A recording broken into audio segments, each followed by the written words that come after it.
इस वीडियो में हम बात करने वाले हैं श्रीमद् भगवद गीता के उन 5 श्लोकों के बारे में जो हर स्टूडेंट को पता होना चाहिए। श्रीमद् भगवद गीता क्या है?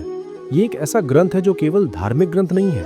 भगवद गीता में जीवन जीने का तरीका है। अगर आप बिजनेस कर रहे हैं तो बिजनेस को कैसे सक्सेसफुल बनाना है। अगर आप अपनी जिंदगी में कुछ बहुत बड़ा अचीव करना चाहते हैं तो वो आप कैसे अचीव करेंगे।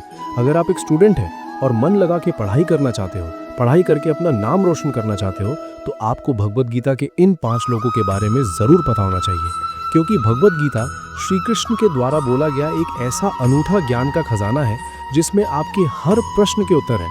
पैदा होने से लेकर मरने तक आपकी जितनी सारी समस्याएं हैं, इस दुनिया की और इस दुनिया के बाद की भी, वो सब की सब भगवद गीता में लिखी हुई हैं। हर इंसान इर्रिस्पेक्टिव ऑफ वो कौन से धर्म का है, उसकी जाति क्या है, वो आदमी है या औरत है या बच्चा है, वो कौन है, इन सब चीज़ों से परे है श्रीमद् भगवद गीता।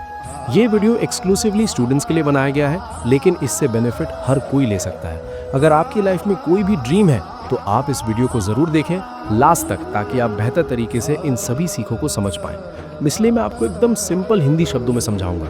इस वीडियो का एक भी सेकंड बर्बाद मत करना, क्योंकि श्रीमद् भगवद गीता वो ग्रंथ है, वो महाग्रंथ है जो आपकी जिंदगी को एक अलग ऊंचाई पर लेकर जा सकता है, जहां तक आप सोच भी नहीं सकते। पहले श्लोक की हम बात करने वाले हैं, अध्याय 2 श्लोक 47। कर्म करने का अधिकार तुम्हारा है, फल की चिंता करने का कर्म तुम्हारा नहीं है। कर्म फल की इच्छा तुम्हें नहीं करनी चाहिए और ना ही तुम्हें अपने कर्म में आलसी होना चाहिए। ये भगवद गीता का नंबर 1 श्लोक है। वैसे तो हर श्लोक में बहुत ज्ञान की चीज लिखी हुई है, लेकिन अगर पूरी भगवद गीता से कोई एक श्लोक निकाल कर लाने को कहा जाए तो वो यही श्लोक है, अध्याय 2 का 47वां श्लोक, कि मनुष्य को केवल अपना कर्म करने की टेंशन होनी चाहिए, उसके रिजल्ट की टेंशन उसके नहीं है, क्योंकि रिजल्ट वैसा ही बनेगा जैसा आपने कर्म किया है। आपका पूरा अधिकार है कि आप उस कर्म को अच्छे से करो, पूरी मेहनत लगा के करो, लेकिन उसके रिजल्ट पर आपका 1% भी मोह नहीं होना चाहिए। कभी भी आप अपने रिजल्ट को मन में रखकर अपनी मेहनत को डिस्टर्ब मत करो। हालांकि ऐसा करना बहुत मुश्किल है, लेकिन अगर आप कोशिश करोगे तो काफ़ी हद तक आप इस लेवल पे पहुंच जाओगे कि आप केवल अपनी पढ़ाई पर, अपने गोल पर ध्यान दोगे, अपनी मेहनत पर ध्यान दोगे। फिर चाहे उसके बाद आप फेल हो जाओ या फिर आप सफल हो जाओ, आप पर कोई फर्क नहीं पड़ेगा, क्योंकि अगर आप असफल हो गए, अगर आपको फल नहीं मिलेगा, तो आपको कम से कम ज्ञान जरूर मिलेगा। और ये हर स्टूडेंट को अपने दिमाग में बैठा कर रखना चाहिए कि उसका काम है पढ़ाई करना, नॉलेज हासिल करना, रिजल्ट ऊपर वाले के हाथ में है। इस वीडियो में हम दूसरा श्लोक जो लेने वाले हैं वो है अध्याय 6 का श्लोक नंबर 26। इसमें लिखा हुआ है कि जब जब मन चंचल होकर भटके, उसे वापस नियंत्रण में लाकर अपनी आत्मा में ही स्थिर करना चाहिए।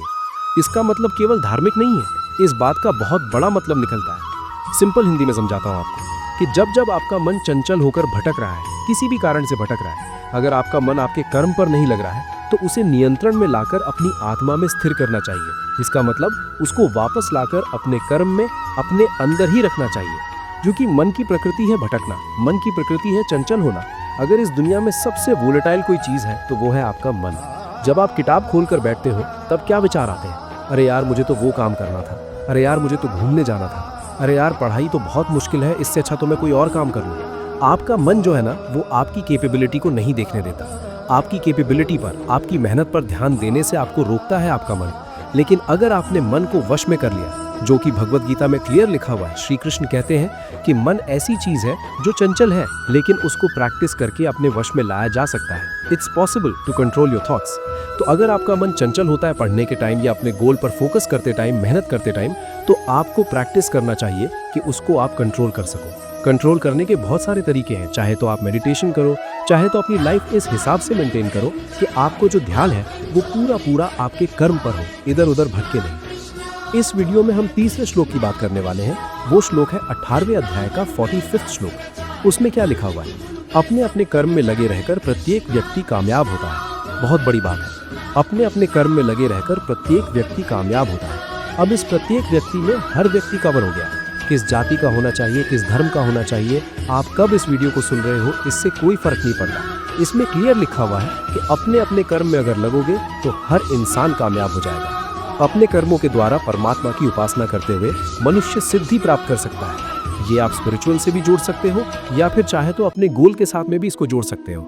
अगर आप कर्म करोगे, अच्छे कर्म, अपने गोल से जुड़ने के लिए, अगर आपका गोल है कि मुझे भगवान की सिद्धि चाहिए, मुझे भगवान को प्राप्त करना है, तो आपको परमात्मा की उपासना करनी होगी। अगर आपकी लाइफ में कोई ऐसा गोल है जो आपको इसी जन्म में यहीं पर पूरा करना है, तो फिर आपको अपने कर्मों की उपासना करनी चाहिए। आपका कर्म ही आपका भगवान है। आपको अपने कर्मों पर ध्यान देना चाहिए। श्रीमद् भगवद गीता में कर्म पर बार बार जोर दिया जाता है। क्यों? क्योंकि हम इस धरती पर आए हैं, ये हमारी कर्म स्थली है। ऐसा हो ही नहीं सकता कि किसी भी पल में हम बिना कोई कर्म किए रह जाएं। अगर हम ये भी सोचेंगे कि हमें कोई कर्म नहीं करना, तब भी हम ये सोचने का कर्म कर रहे होते हैं कि हमें कोई कर्म नहीं करना। ऐसा हो ही नहीं सकता कि हम बिना किसी कर्म को किए हुए रह जाएं। इसलिए श्रीमद् भगवद गीता में श्री कृष्ण कहते हैं कि अपने अपने कर्म में लगे रहो। यानी कि कर्म तो आपको करना ही है, लेकिन कौन सा करना है?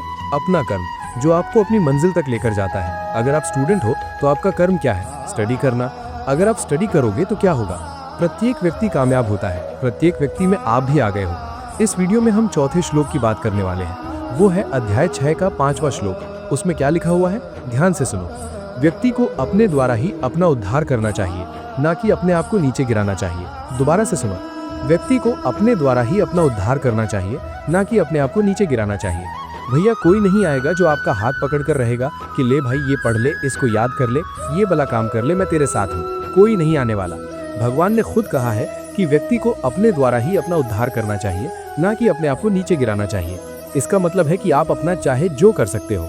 अपना उद्धार करवाना है, यानी अपने आप को बेहतर बनाना है, अपने आप को परफेक्ट बनाना है, अपने आप को एक्सीलेंट बनाना है, तो भी आपका ही रोल है। और अगर आप अपने आप को नीचे गिराना चाहते हो, अपने आप को बर्बाद करना चाहते हो, तो भी आपका ही रोल है। आज आपको पढ़ना है कि नहीं पढ़ना है? अगर आप स्टूडेंट हो तो आपको इन दोनों में से किसी एक को चुनना है। या तो आप अपने आप को नीचे गिराओगे या फिर अपना उद्धार करोगे। इन दो में से कर्म आपको ही करना है, और दोनों आप कर सकते हो। आपकी मर्जी है कि कौन सा करना है। आगे इस श्लोक में कहते हैं श्री कृष्ण कि आत्मा ही अपनी मित्र होती है और आत्मा ही अपनी शत्रु होती है। ये बात क्यों कही गई है? आत्मा क्या है? आत्मा हो आप खुद। You are the soul. आप खुद ही अपने मित्र हो और आप खुद ही अपने दुश्मन हो। क्यों? क्योंकि आपकी जो एक्शन है वे आपको किसी न किसी तरह का रिजल्ट देती है हर दिन। अगर आज आपको रिजल्ट नहीं मिलेगा तो थोड़े दिन बाद मिलेगा। हर एक्शन से एक रिजल्ट जनरेट होता है। अगर आप अच्छा कर्म करोगे, अगर आप मेहनत करोगे, अपनी स्टडी करोगे, तो उसका रिजल्ट अच्छा जनरेट होगा। अगर आप कर्म नहीं करोगे, टाइम पास करोगे, गप्पे लगाओगे, तो क्या रिजल्ट प्राप्त होगा? नेगेटिव। यानी कि आप अपने खुद के शत्रु बन जाते हो। दोबारा श्लोक का मतलब सुनो। व्यक्ति को अपने द्वारा ही अपना उद्धार करना चाहिए, ना कि अपने आप को नीचे गिराना चाहिए। You are the only one person who can do the better or worse to you. इस वीडियो का 5वां और आखिरी श्लोक जो हर स्टूडेंट को पता होना चाहिए, वो है अध्याय 18 का श्लोक नंबर 58। इसमें क्या लिखा हुआ है? क्या कहते हैं श्री कृष्ण? मेरे चिंतन में स्थिर रहकर मेरी कृपा से तुम सभी कठिनाइयों को पार कर लोगे। दोबारा सुनो, कितनी बड़ी बात है। मेरे चिंतन में स्थिर रहकर मेरी कृपा से तुम सभी कठिनाइयों को पार कर लोगे। भगवद गीता किसको सुनाई गई थी? उस समय अर्जुन को। अर्जुन को समझा रहे हैं श्री कृष्ण कि अगर मेरे अंदर फोकस करोगे, मेरा चिंतन करोगे, तो मेरी कृपा से सभी कठिनाइयों को पार कर लोगे। आज अगर आपका गोल है स्टडी करना, आपका गोल है जॉब लगना, आपका गोल है ज्ञान हासिल करना, तो आपका जो गुरु है वो है आपका ज्ञान, आपकी पढ़ाई, आपकी किताब। इनके चिंतन में अगर आप स्थिर हो जाओगे, जिस तरह अर्जुन को कहा कि अर्जुन तुम मेरे चिंतन में स्थिर हो जाओ, उसी तरह आपका गोल आपको कह रहा है कि मेरे चिंतन में स्थिर हो जा। उसके बाद तुम सारी कठिनाइयों को पार कर लोगे। क्यों? क्योंकि तुम्हें पता है कि मैं इसके लिए कर्म कर रहा हूँ, मेरा पूरा ध्यान इसी पर है। और अगर तुम्हारा ध्यान अपने गोल पर होगा तो फिर वो गलत दोस्तों पर कभी नहीं होगा। आगे कहते हैं श्री कृष्ण कि यदि तुम अहंकार के कारण मेरी बातें नहीं सुनोगे तो नष्ट हो जाओगे। इसका मतलब है अगर आपके मन में किसी भी तरह का ईगो है, किसी भी तरह का घमंड, किसी भी तरह का ओवर कॉन्फिडेंस, किसी भी तरह की नेगेटिव सोच है, और उसकी वजह से अगर आप अपने लक्ष्य की तरफ नहीं देखते हो या नहीं देख पाते हो, तो आप नष्ट हो जाओगे। नष्ट का मतलब ये नहीं कि आप दुनिया से गायब हो जाओगे, बल्कि आपकी जिंदगी बर्बाद हो जाएगी। आपकी जिंदगी में कोई गोल नहीं बचेगा। अगर जिंदगी में कोई गोल ही नहीं बचेगा तो जिंदगी फिर जानवर के समान हो जाती है। गाइज, इस वीडियो को जल्दी से समरी कर लेते हैं। पहली सीख, अध्याय 2 श्लोक नंबर 47। कर्म करने का अधिकार आपका है, फल की चिंता करने का अधिकार आपका नहीं है। दूसरी सीख, अध्याय 6 श्लोक नंबर 26। जब जब मन चंचल होकर भटके तब उसे वापस नियंत्रण में लाकर अपने आप में स्थिर कर लेना चाहिए। तीसरी सीख, अध्याय 18 श्लोक नंबर 45। अपने अपने कर्म में लगे रहकर प्रत्येक व्यक्ति कामयाब होता है। अगर आप स्टूडेंट हो तो आप भी कामयाब हो जाओगे, केवल अपने कर्म में लगे रहो। चौथी और आखिरी सीख, अध्याय 6 श्लोक नंबर 5। व्यक्ति को अपने द्वारा ही अपना उद्धार करना चाहिए, ना कि अपने आप को नीचे गिराना चाहिए, क्योंकि आपके ही हाथ में है ऊपर उठना है या नीचे गिरना है। पांचवी और आखिरी सीख, अध्याय 18 श्लोक नंबर 58। अपने लक्ष्य के चिंतन में स्थिर रहकर आप सभी कठिनाइयों को पार कर सकते हो। दोस्तों, अगर आप स्टूडेंट हो तो आपको इन 5 बातों को कंठस्थ अपने दिमाग में बिठा लेना है, क्योंकि भगवद गीता एक ऐसा महाग्रंथ है जिसे आप जितना समझोगे उतना ही कम है। अगर आपने उसे 1% भी समझ लिया तो आपकी जिंदगी पूरी सफल हो सकती है। आप अपने गोल को प्राप्त कर लोगे। अगर ये वीडियो समझ नहीं आया तो इसे दोबारा देखो और मुझे कमेंट में बताओ कि आपको अगला वीडियो किस टॉपिक पर चाहिए। मैं आपके लिए ऐसे ही सिंपल हिंदी शब्दों में वीडियो लेकर आता रहूंगा। अपना ख्याल रखिए, आगे बढ़ते रहिए। मेहनत के दम पर न केवल देश में बल्कि दुनिया में देश का नाम कीजिए। जय श्री कृष्णा, राधे राधे, जय हिंद, वंदे मातरम।